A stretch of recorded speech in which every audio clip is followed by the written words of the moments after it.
अध्यक्ष जी, जब लालू प्रसाद जी माननीय लालू जी देश के रेल मंत्री थे, उस समय एक योजना की घोषणा की गई थी इसी सदन में। वो घोषणा थी मैनपुरी से एटा, कासगंज होते हुए बदायूं, बदायूं से संभल होते हुए गजरौला तक नई रेल लाइन की घोषणा की गई थी माननीय मंत्री जी, माननीय लालू जी के समय, और आज तक उसकी घोषणा पे कभी सर्वे भी नहीं हुआ। इसलिए मेरा अनुरोध है, वो पुरानी योजना है। धर्मेंद्र जी, आप ये समझो अब कि घोषणाएं घोषणा होती थी, कुछ नहीं होता था।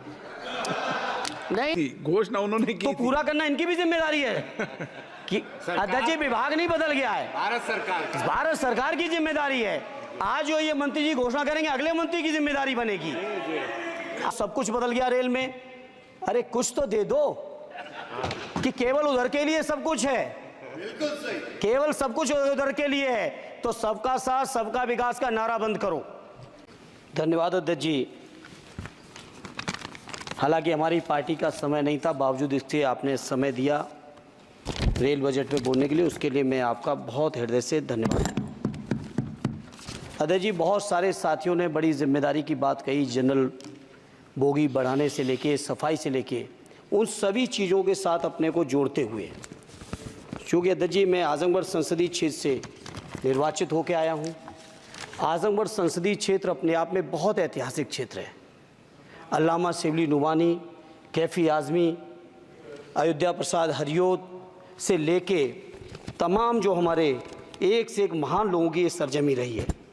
अध्यक्ष जी, आजमगढ़ क्षेत्र अलग अलग विविधताओं से भरा हुआ है। आजमगढ़ के लोगों को जहाँ रोज़गार के लिए मुंबई जाना पड़ता है, वहीं शिक्षा के लिए आजमगढ़ के लोगों को इलाहाबाद और प्रयागराज की ज़रूरत पड़ती है। प्रदेश की राजधानी लखनऊ है, देश की राजधानी दिल्ली है। इसलिए मैं अपनी ओर से अपने क्षेत्र के लिए आजमगढ़ से मुंबई, जो कोरोना से पहले माननीय मंत्री जी ध्यान दे दें, कोरोना से पहले आजमगढ़ से मुंबई एक रेल चलती थी जो कोरोना काल से बंद चल रही है। हमारा अनुरोध है कि उस रेल को न केवल वो साप्ताहिक थी, उस रेल को हर दिन के लिए शुरू किया जाए, बल्कि साथ ही साथ आजमगढ़ से लखनऊ, आजमगढ़ से इलाहाबाद, जहाँ पे इंटरसिटी से डेली लोग आवागमन कर सकें, आ जा सकें, उसके लिए इस ट्रेन को भी शुरू कराने की कृपा करें। साथ ही साथ अध्यक्ष जी, आजमगढ़ से दिल्ली जाने का केवल एकमात्र जरिया कैफिया ट्रेन है, और कैफिया ट्रेन के में बैठने का टाइम तो सुनिश्चित है, लेकिन कब पहुंचेंगे इस बात की कोई भी जिम्मेदारी और गारंटी नहीं है। इसे मंत्री जी मैं आपसे अनुरोध करूंगा कि आजमगढ़ से दिल्ली के लिए एक नई रेल लाइन, नई रेल ट्रेन शुरू करने की कृपा करें। मैंने जनरल बजट की चर्चा में भी जिक्र किया था, आजमगढ़ से बनारस से बायां आजमगढ़ गोरखपुर तक नई रेल लाइन का बड़ा प्रचार किया गया अध्यक्ष जी। हमसे पूर्व सांसद ने बहुत प्रचार किया कि हमने सैंक्शन करा दिया है, लेकिन उस पर अभी एक भी रुपए की बजट न स्वीकृत है, न उस योजना का स्वीकृत है। सर्वे ज़रूर हुआ है, डीपीआर ज़रूर बनी है, लेकिन उसकी स्वीकृति मंत्री जी और फंड अभी बाकी है। मैं उम्मीद करता हूं कि आप इसको ज़रूर ध्यान देंगे। साथ ही साथ अध्यक्ष जी, आजमगढ़ में जहानागंज से सठियाओं के बीच रेलवे ओवरब्रिज न होने की वजह से घंटों जाम लगता है। इसी तरह से दो जगह और हैं, कुटवा मझगवां, बालीपुर से रानी की सराय, डुगवा कोटवा रेलवे पर अंडरपास की बहुत ज़रूरत है। अध्यक्ष जी एक मिनट और लेंगे।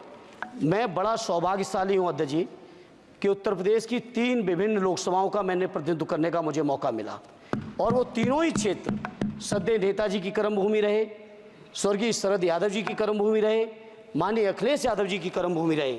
इन तीनों ही क्षेत्रों की अलग अलग मांगें हैं, इसके लिए मैं आपसे थोड़ा सा अनुरोध करूँगा। अध्यक्ष जी, जब लालू प्रसाद जी माननीय लालू जी देश के रेल मंत्री थे, उस समय एक योजना की घोषणा की गई थी इसी सदन में। वो घोषणा थी मैनपुरी से एटा, कासगंज होते हुए बदायूं, बदायूं से संभल होते हुए गजरौला तक नई रेल लाइन की घोषणा की गई थी माननीय मंत्री जी, माननीय लालू जी के समय, और आज तक उसकी घोषणा पे कभी सर्वे भी नहीं हुआ। इसलिए मेरा अनुरोध है, वो पुरानी योजना है। धर्मेंद्र जी, आप ये समझो अब कि घोषणाएं घोषणा होती थी, कुछ नहीं होता था। नहीं, उसके बाद 10 साल से तो आप भी हैं, 10 साल से ये भी हैं अध्यक्ष जी, ऐसा नहीं है 10 साल से ये भी बैठे हैं। चूंकि हमारी पार्टी के पास समय कम है, इसलिए हम उसको ज़्यादा लंबा नहीं कहेंगे। दूसरा, मैनपुरी से घोषणा नहीं की थी, घोषणा उन्होंने की तो पूरा करना इनकी भी जिम्मेदारी है कि अध्यक्ष जी विभाग नहीं बदल गया है, भारत सरकार की जिम्मेदारी है।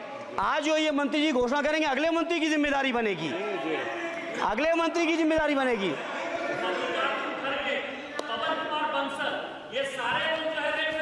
अरे 10 साल का हिसाब दे दो, अरे 10 साल का हिसाब दे दो। चलिए धर्मेंद्र जी अरे बोलिए। मेरे पास समय कम है, उसका दुरुपयोग ना करो। धर्मेंद्र जी बोलिए। अध्यक्ष जी, मैनपुरी से दिल्ली के लिए, मैनपुरी से लखनऊ के लिए, बदायूं से लखनऊ के लिए, बदायूं से दिल्ली के लिए इन रेल लाइनों की सख्त, रेलवे ट्रेनों की सख्त जरूरत है। माननीय मंत्री जी, 5वें नंबर की आपकी इकोनॉमी आ गई। आपके पूर्व जो हमारे सदस्य हैं निशिकांत जी, आपके हिसाब से तो सब कुछ बदल गया रेल में। अरे कुछ तो दे दो कि केवल उधर के लिए सब कुछ है, केवल सब कुछ उधर के लिए है। तो सबका साथ सबका विकास का नारा बंद करो, और अगर नारा देना है, नारे को सच बनाना है, प्रधानमंत्री जी की बात को सही साबित करना है, तो माननीय मंत्री जी ये जो मांगे हमने रखी हैं, आजमगढ़ लोकसभा के लिए रखी, मैनपुरी के लिए रखी, आजमगढ़ के लिए, बदायूं के लिए रखी, संभल के लिए रखी, एटा के लिए रखी, इन सभी को पूरी कर दीजिए मंत्री जी। और नहीं कर सकते हैं तो कम से कम इस सदन के अंदर तो सबका साथ सबका विकास नारा देना बंद ही कर दो।